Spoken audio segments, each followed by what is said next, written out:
मैं करौली बोल रहा हूँ। मैं मेरे ऐतिहासिक मंदिरों, अपने लाल भरवा पत्थरों और चमचमाती चूड़ियों के लिए तो प्रसिद्ध हूँ ही, साथ ही मैं उदयपुर के बाद राजस्थान का सबसे अधिक जंगलों से घिरा हुआ जिला हूँ। मेरे यहाँ की प्रसिद्ध लठमार होली और विश्व प्रसिद्ध माँ कैला देवी के दर्शन और यहाँ का सुनहरा इतिहास भी आपको बताने वाला हूँ। मेरी स्थापना 955 ईस्वी में राजा विजयपाल ने की थी। इनके बारे में कहा जाता है कि वे भगवान श्री कृष्ण के वंशज थे। एक समय जैसलमेर व करौली राज्यों पर जादौन राजपूत राज परिवारों का शासन रहा है। 1818 ईस्वी में करौली राजपूताना एजेंसी का हिस्सा बन गया। 1947 में भारत की आज़ादी के बाद यहाँ के शासक महाराज गणेश पाल देव ने भारत का हिस्सा बनने का निर्णय किया और 7 अप्रैल 1949 में करौली भारत में शामिल हुआ और राजस्थान राज्य का हिस्सा बना।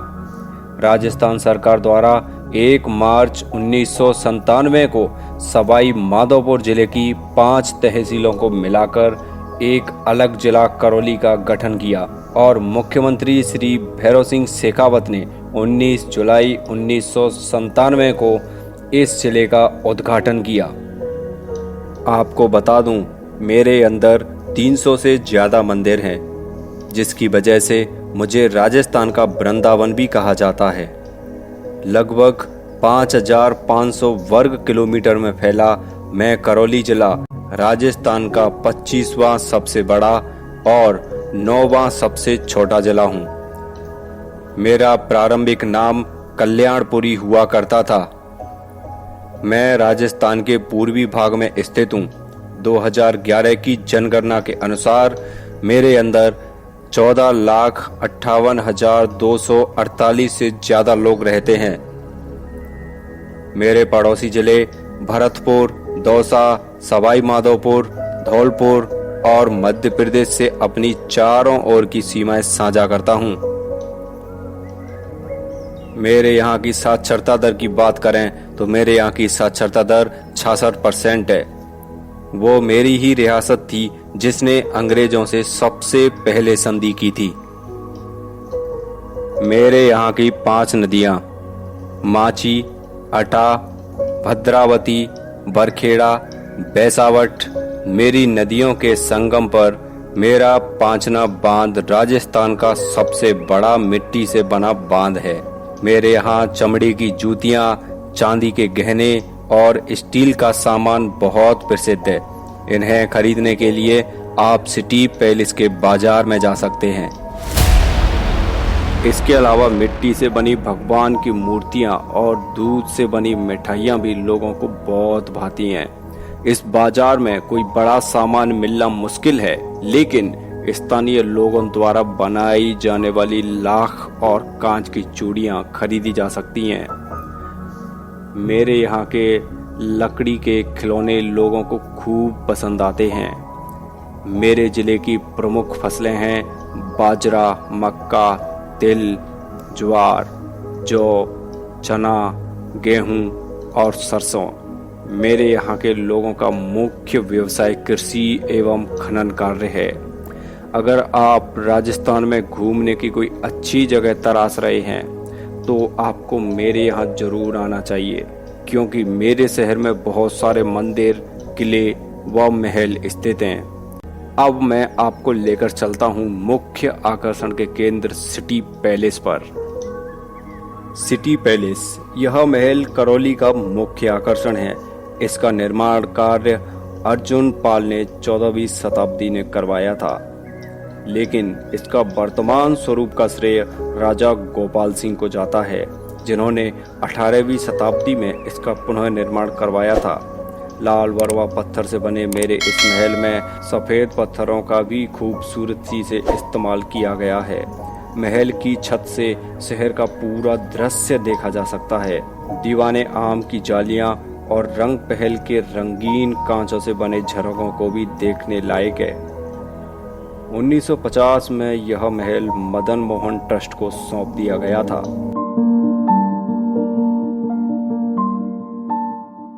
अब मैं आपको लेकर चलता हूँ मेरे करौली पशु मेले की तरफ। फरवरी में होने वाले पशु मेले में भाग लेने के लिए हजारों की संख्या में मवेशियां यहां लाई जाती हैं। इस मेले में पशु दौड़ का आयोजन भी किया जाता है। इस दौड़ का उद्देश्य मनोरंजन के साथ साथ अच्छे जानवरों की बिक्री भी होती है। इस मेले में अनेक ऐसी चीजें भी मिलती हैं जो आम तौर पर करौली में नहीं होती हैं, जैसे नागौरी माला, जोधपुरी पीतल का सामान आदि। यह शहर के बाहर मेला द्वार के पास भंवर विलास पैलेस होटल के 1 किलोमीटर दूर स्थित है और दर्शन के लिए सुबह 6 बजे से शाम 7 बजे तक खुला रहता है। अब मैं आपको लेकर चलता हूँ मदन मोहन जी के मंदिर पर। मदन मोहन मंदिर सिटी पैलेस से जुड़ा हुआ है। यह मंदिर भगवान विष्णु को समर्पित है। ऐसा माना जाता है कि इस मंदिर में और जयपुर के गोविंद देव जी और गोपीनाथ मंदिर में एक ही दिन दर्शन करना शुभ माना जाता है। इसका गर्मियों में समय सुबह 4 बजे से 11:30 बजे तक और शाम को 6:30 बजे से 9 बजे तक, और सर्दियों में इसका समय सुबह 5 बजे से 12 बजे तक तथा शाम को 5:30 बजे से 8 बजे तक होता है। कोरोना काल में मदन मोहन मंदिर में ऑनलाइन लाइव दर्शन की शुरुआत भी यहीं से की गई थी। अब मैं आपको लेकर चलता हूँ मंदिर श्री कल्याण नारायण जी महाराज की तरफ। कल्याण राय जी का मंदिर सिटी पैलेस के सामने लाल नक्काशीदार पत्थरों से निर्मित है। यह मंदिर भी भगवान विष्णु को समर्पित है। इसका निर्माण 955 ईस्वी में राजा विजयपाल ने सिटी पैलेस के निर्माण से पहले चालू कर दिया था। वर्तमान करौली की नींव का पत्थर इसी मंदिर से रखा गया था। इसी कारण करौली का पुराना नाम कल्याणपुरी रखा गया था। अब मैं आपको लेकर चलता हूँ विश्व प्रसिद्ध श्री माँ कैला देवी के दर्शन के लिए। माँ कैला देवी का मंदिर करौली से 23 किलोमीटर दूर त्रिकुट पर्वत पर स्थित है। यह माना जाता है कि इस मंदिर की स्थापना 1100 ईस्वी में हुई थी। श्री कैला देवी पूर्वी राजस्थान, मध्य प्रदेश और उत्तर प्रदेश के लाखों लोगों की आराध्य देवी हैं। प्रतिवर्ष करीब 70 लाख श्रद्धालु यहाँ दर्शन के लिए आते हैं। यह मंदिर देवी दुर्गा के 9 शक्ति पीठों में से एक है। चैत्र नवरात्रों में यहाँ मेले का आयोजन किया जाता है और यहाँ का लोक गीत है वह लंगुरिया है। वह सबसे ज्यादा प्रसिद्ध है।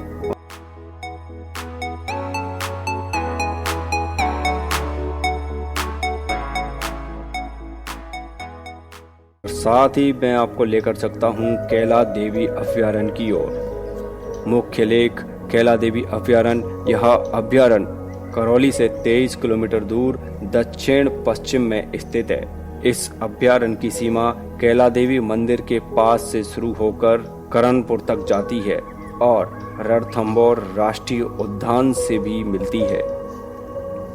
कैला देवी अभयारण्य में नीलगाय, तेंदुआ और सियार के अलावा किंग फिशर भी देखे जा सकते हैं।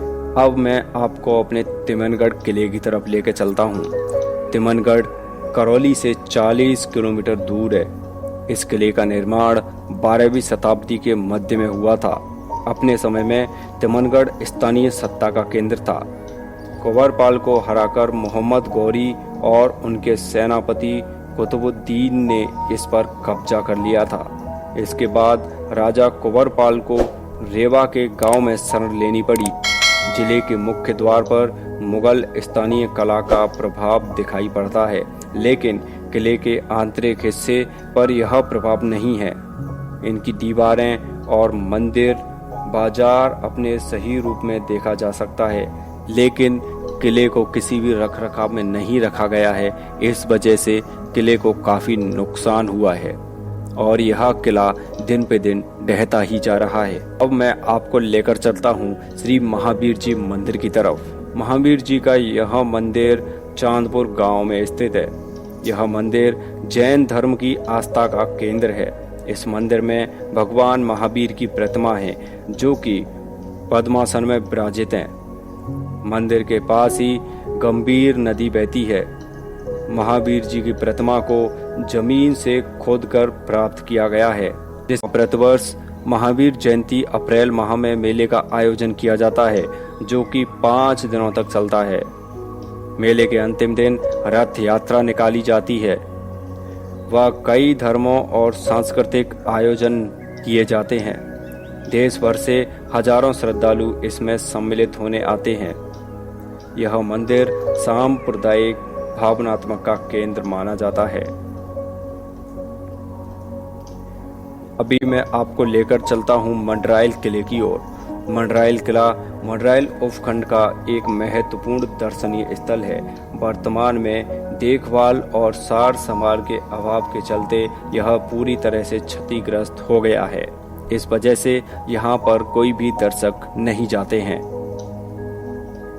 अभी मैं आपको लेकर चलता हूँ पांचना बांध की ओर। पांचना बांध करौली जिले मुख्यालय से 3 किलोमीटर की दूरी पर स्थित है। यह राजस्थान का एकमात्र मिट्टी से बना बांध है। यह करौली जिले का सबसे बड़ा बांध है, जो 5 नदियों के संगम से बरखेड़ा, भद्रावती, अटा, माची और भैंसावट के संगम पर स्थित है। इस बांध से एक नदी, जिसे गंभीर नदी के नाम से जाना जाता है, वह निकलती है। इस बांध पर करौली हिंडौन मार्ग पर एक पुल बना हुआ है, जिसे अंजनी का पुल के नाम से जाना जाता है, क्योंकि उस पुल के समीप पहाड़ी पर अंजनी माता का मंदिर है। अब मैं आपको लेकर चलता हूँ मामचारी बांध की तरफ। मामचारी बांध जिला करौली मुख्यालय से 10 किलोमीटर और कैला देवी से 12 किलोमीटर दूर मामचारी गांव में स्थित है। यह बांध पहाड़ियों के बीच में बनाया गया है। बांध में मछली पालन भी होता है। बरसात के दिन में लोग मामचारी बांध पर पिकनिक मनाने और घूमने के लिए जाते हैं। इसमें पानी किसी भी नदी से नहीं, बल्कि पहाड़ों से बहकर आता है।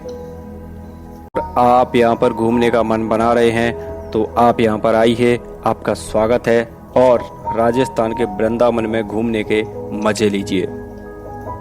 अगर आपको वीडियो अच्छा लगा हो तो चैनल को सब्सक्राइब कीजिए और इसे शेयर भी कीजिएगा। जय हिंद, जय भारत। मिलते हैं अगले भरतपुर के वीडियो में।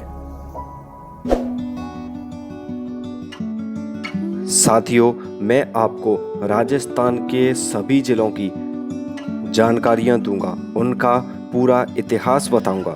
तो आप लोगों ने अगर मेरा चैनल अभी तक सब्सक्राइब नहीं किया है तो आप इस चैनल को सब्सक्राइब कीजिए। बहुत बहुत धन्यवाद।